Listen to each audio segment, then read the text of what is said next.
many of the vulnerable or Russian targets which are vulnerable to things like the ACMS missile, the American missile, and Storm Shadow have already been moved deeper inside Russia. So it's not going to be a golden bullet. How it could help Ukraine is it could act incrementally to the pressure building up on Russia, both militarily and economically. We're getting closer and closer to the moment when President Biden will say yes to Ukraine's plea to be able to use American long-range missiles to hit Russian targets.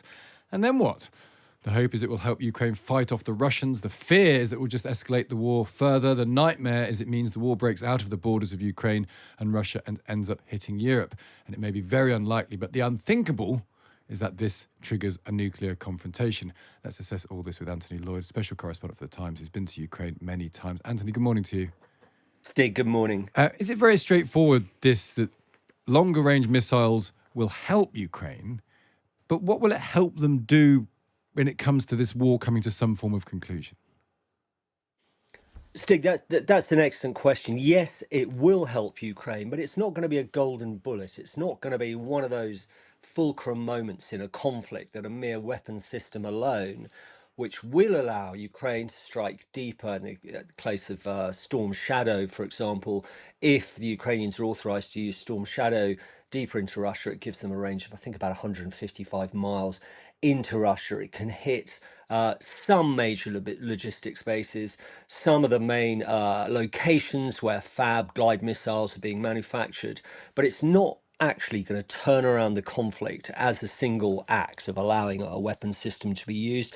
And in fairness, many of the vulnerable or Russian targets which are vulnerable to things like the ACMS missile, the American missile, and Storm Shadow have already been moved deeper inside Russia. So it's not going to be a golden bullet. How it could help Ukraine is it could act incrementally to the pressure building up on Russia, both militarily and economically.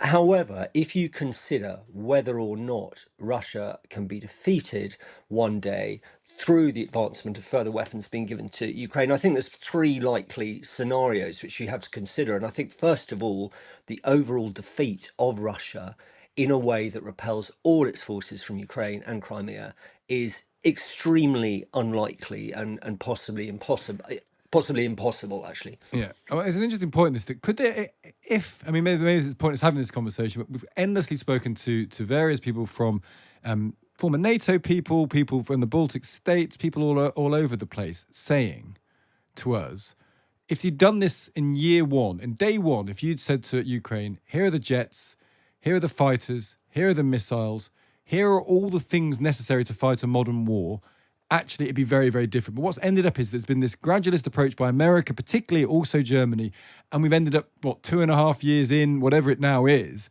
only now getting equipment that could have some effect, but it won't be enough. Do you think if this had been done quicker, there would have been a different discussion to have?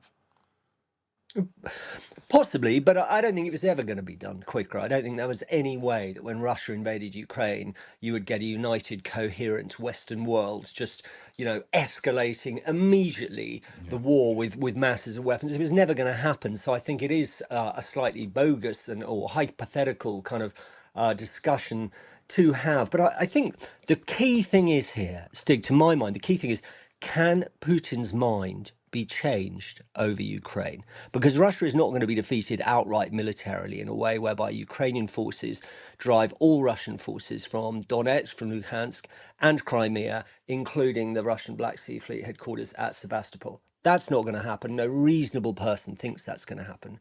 So the next scenario, can Russia be made to pay enough in terms of men, munitions and money in a way that changes Putin's mind? So he actually thinks, I'll have to sit down and do a reasonable negotiated settlement here, one that's trusted by Ukraine.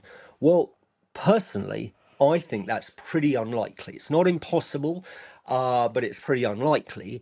And then there's the third option, which is basically to keep up as much pressure as reasonably possible against Russia without triggering World War III in a way that accepts this war, deeply unpleasant and costly though it is going to go on for a long time until eventually Putin is either replaced or he hands over power or he dies. There's no quick fit solution Or to the it. Ukrainians give up territory. That's the other elephant in the room there, because Putin's not Well, going anywhere. The person who replaces him might be worse, more belligerent than him, and therefore Ukraine might have that's to give very up. true. But one thing I think's almost certain, unless we get a complete rogue card coming into the war, and war's ruled, as I always say, by the dynamic of chaos. So you can never quite predict how this is.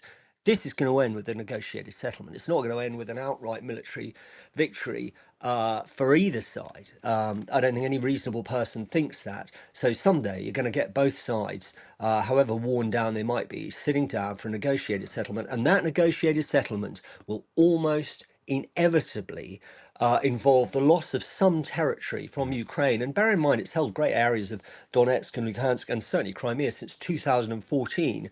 And there's a population of about 2.7 million people in Donetsk and Luhansk who are either elected to stay in Russian areas or have thought their choices have Yeah. necessitated them to stay. That's very complicated, but it will end this war with a negotiated settlement and some sort of secession of some territory.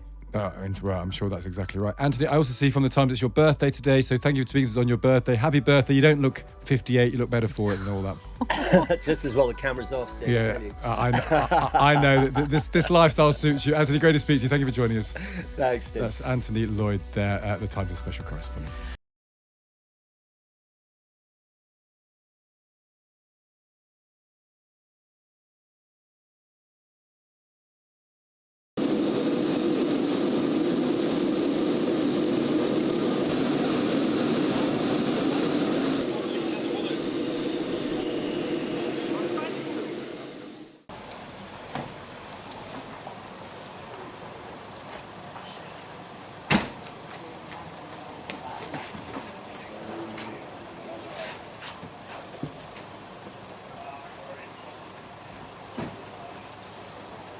Пане президенте, які ваші очікування від зустрічі?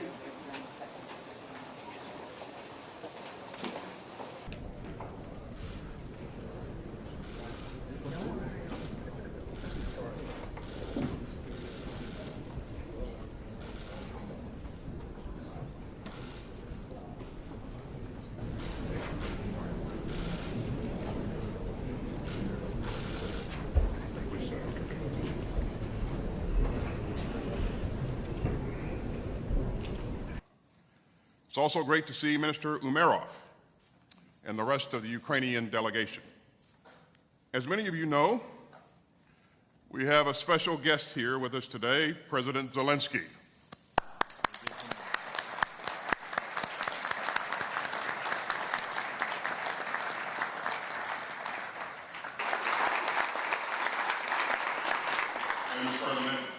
Now we hear that your long-range policy has not changed, but we see changes in the ATACMS, Storm Shadow and Scalps, a shortage of missiles and cooperation, and this applies even to our territory, which is occupied by Russia, including Crimea. We think it is wrong that there are such steps. We need to have this long-range capability not only on the occupied territory of Ukraine, but also on the Russian territory. Yes, so that Russia is motivated to seek peace.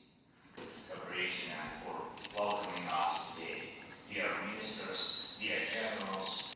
Next, I'm grateful to all partners for the fact that the NATO summit in Washington was marked by decisive on air defense systems for Ukraine, and I will not speak openly now about the number of systems we have received. Thank you so much again. But the number of air defense systems that have not yet been delivered is significant. This is what was agreed upon, and this is what has not been fully implemented. The world has enough air defense systems to ensure that Russian terror does not have results.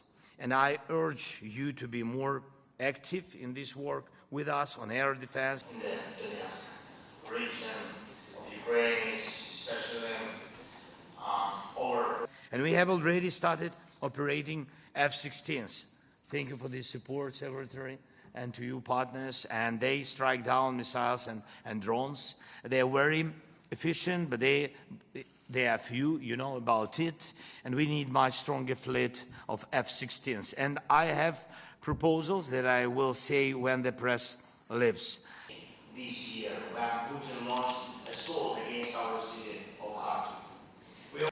Today, we control an area of more than 1,300 square kilometers in the Kursk region, and this includes 100 settlements. A significant part of this territory was abandoned by Russian troops. They simply fled when they saw our forces approaching. Of course, a significant part of the territory was taken under control by our forces in the battles. So far, during the first months of our operation in the Kursk region, the Russian forces have lost about 6,000 soldiers killed and wounded. In Kursk, only to these deserve your full support. And third, we do want. At the same time as our advance in the Kursk region, the Russian army continues its offensive in Ukraine. The most capable units of the Russian army are involved in expanding the zone of occupation of our territory in the Donetsk region. This is a clear choice by Moscow.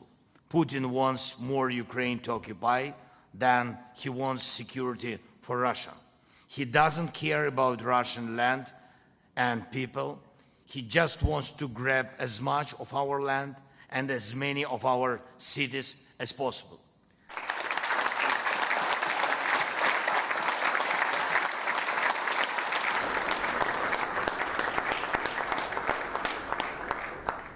Well, thank you, Mr. President.